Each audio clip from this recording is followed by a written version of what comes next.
ਤੁਸੀਂ ਸੁਣ ਰਹੇ ਹੋ ਪੰਜਾਬੀ ਰੇਡੀਓ ਯੂਐਸਏ ਤੇ ਸਿੱਖ ਇਤਿਹਾਸ ਦੇ ਵਿੱਚ ਅੱਜ ਦਾ ਦਿਨ ਅੱਜ 9 ਫਰਵਰੀ ਹੈ। 9 ਫਰਵਰੀ 1846 18 ਦਸੰਬਰ 1845 ਦੇ ਦਿਨ ਮੁਦਕੀ ਦੇ ਵਿੱਚ ਹੋਈ ਲੜਾਈ ਦੇ ਵਿੱਚ ਸਿੱਖ ਫੌਜਾਂ ਨੇ ਅੰਗਰੇਜ਼ਾਂ ਨੂੰ ਬੁਰੀ ਤਰ੍ਹਾਂ ਦੇ ਨਾਲ ਹਰਾਇਆ ਸੀ।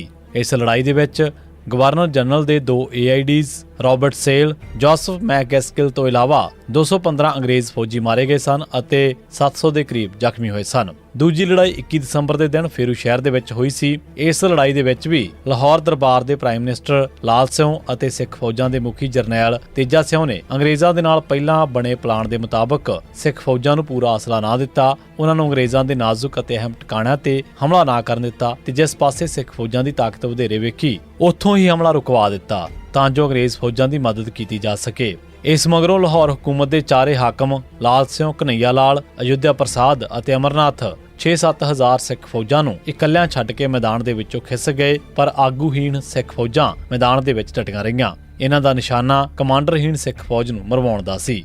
ਫੇਰੂ ਸ਼ਹਿਰ ਦੀ ਲੜਾਈ ਦੇ ਵਿੱਚ 694 ਅੰਗਰੇਜ਼ ਮਾਰੇ ਗਏ ਅਤੇ 1721 ਜ਼ਖਮੀ ਹੋਏ। ਮਾਰੇ ਜਾਣ ਵਾਲਿਆਂ ਦੇ ਵਿੱਚ 103 ਅਫਸਰ ਵੀ ਸਨ ਅਤੇ ਇਸ ਲੜਾਈ ਦੇ ਵਿੱਚ ਲਾਲ ਸਿਉਂ ਅਤੇ ਤੇਜਾ ਸਿਉਂ ਨੇ ਅੰਗਰੇਜ਼ਾਂ ਦਾ ਪੂਰਾ ਸਾਥ ਦਿੱਤਾ, ਪਰ ਫਿਰ ਵੀ ਅੰਗਰੇਜ਼ ਅਫਸਰ ਸਿੱਖਾਂ ਤੋਂ ਬੁਰੀ ਤਰ੍ਹਾਂ ਦੇ ਨਾਲ ਡਰੇ ਹੋਏ ਸਨ।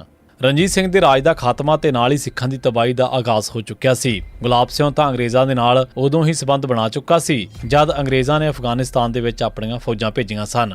ਗੱਦਾਰ ਲਾਲ ਸਿਉਂ ਪ੍ਰਾਈਮ ਮਿਨਿਸਟਰ ਨੇ ਤਾਂ ਕੈਪਟਨ ਨਿਕੋਲਸਨ ਨੂੰ ਸਭਰਾਉਂ ਦੇ ਹਮਲੇ ਦੀ ਪੂਰੀ ਪਲਾਨ ਲਿਖਤੀ ਰੂਪ ਦੇ ਵਿੱਚ ਭੇਜੀ ਹੋਈ ਸੀ। ਨਿਕੋਲਸਨ ਕੋਲ ਇਹ ਪਲਾਨ 7 ਫਰਵਰੀ 1846 ਦੇ ਦਿਨ ਪਹੁੰਚ ਚੁੱਕੀ ਸੀ। ਕਨਿੰਗਮ ਕਹਿੰਦਾ ਹੈ ਕਿ ਸਾਜ਼ਿਸ਼ਾਂ ਭਰੇ ਇਸ ਸ਼ਰਮਨਾਕ ਗਦਾਰੀ ਦੇ ਮਾਹੌਲ ਦੇ ਵਿੱਚ ਸਭਰਾਉਂ ਦੀ ਲੜਾਈ ਲੜੀ ਗਈ। 9 ਫਰਵਰੀ ਦੇ ਦਿਨ ਲੜਾਈ ਦੇ ਵਿੱਚ ਸਿੱਖਾਂ ਦਾ ਹੱਥ ਉੱਪਰ ਸੀ। ਅੰਗਰੇਜ਼ੀ ਫੌਜਾਂ ਦੇ 3 ਹਮਲੇ ਬੁਰੀ ਤਰ੍ਹਾਂ ਦੇ ਨਾਲ ਨਾਕਾਮ ਹੋ ਚੁੱਕੇ ਸਨ ਅਤੇ ਅੰਗਰੇਜ਼ ਮਾਰ ਖਾ ਕੇ ਪਿੱਛੇ ਹਟੇ ਸਨ। ਉਹਨਾਂ ਉੱਤੇ ਮੋੜਵਾਂ ਹਮਲਾ ਕਰਕੇ ਉਹਨਾਂ ਨੂੰ ਖਤਮ ਕਰਨ ਦੀ ਬਜਾਏ ਜੇਤੂ ਸਿੱਖ ਫੌਜਾਂ ਦਾ ਕਮਾਂਡਰ ਇਨ ਚੀਫ ਤੇਜਾ ਸਿਉਂ ਮੈਦਾਨ ਛੱਡ ਕੇ ਭੱਜ ਗਿਆ।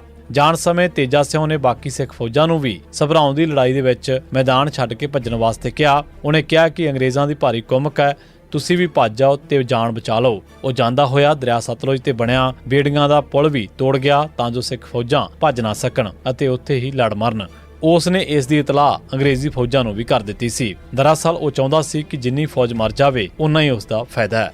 9 ਫਰਵਰੀ 1924 ਨਾਭਾ ਰਿਆਸਤ ਦੇ ਵਿੱਚ ਜੈਤੋ ਦੇ ਵਿੱਚ ਅਖੰਡ ਪਾਠ ਖੰਡਿਤ ਕਰਨ ਦੇ ਖਿਲਾਫ ਸਤੰਬਰ 1923 ਤੋਂ ਮੋਰਚਾ ਲੱਗਿਆ ਹੋਇਆ ਸੀ। ਸਿੱਖ ਜਥੇ ਲਗਾਤਾਰ ਗ੍ਰਿਫਤਾਰੀਆਂ ਦੇ ਰਹੇ ਸਨ। 4 ਮਹੀਨੇ ਤੋਂ ਵੱਧ ਸਮਾਂ ਜਥਿਆਂ ਵੱਲੋਂ ਜੈਤੋ ਵੱਲ ਮਾਰਚ ਕੀਤੇ ਜਾਣ ਅਤੇ ਗ੍ਰਿਫਤਾਰੀਆਂ ਦੇਣ ਦੇ ਬਾਵਜੂਦ ਜਦੋਂ ਕੋਈ ਨਤੀਜਾ ਨਾ ਨਿਕਲਿਆ ਤਾਂ ਸ਼੍ਰੋਮਣੀ ਕਮੇਟੀ ਨੇ ਜਦੋਜਹਿਦ ਨੂੰ ਤੇਜ਼ ਕਰਨ ਦਾ ਫੈਸਲਾ ਕੀਤਾ। ਸ਼੍ਰੋਮਣੀ ਕਮੇਟੀ ਨੇ ਐਲਾਨ ਕੀਤਾ ਕਿ ਜੈਤੋ ਦੇ ਵਿੱਚ ਅਖੰਡ ਪਾਠ ਸ਼ੁਰੂ ਕਰਨ ਵਾਸਤੇ 500 ਸਿੱਖਾਂ ਦਾ ਸ਼ਹੀਦੀ ਜਥਾ ਭੇਜਿਆ ਜਾਵੇਗਾ। ਇਸ ਜਥੇ ਨੇ 9 ਫਰਵਰੀ 1924 ਦੇ ਦਿਨ ਅਕਾਲ ਤਖਤ ਸਾਹਿਬ ਤੋਂ ਚੱਲ ਕੇ 21 ਫਰਵਰੀ ਨੂੰ ਜੈਤੋ ਪੁੱਜਣਾ ਸੀ।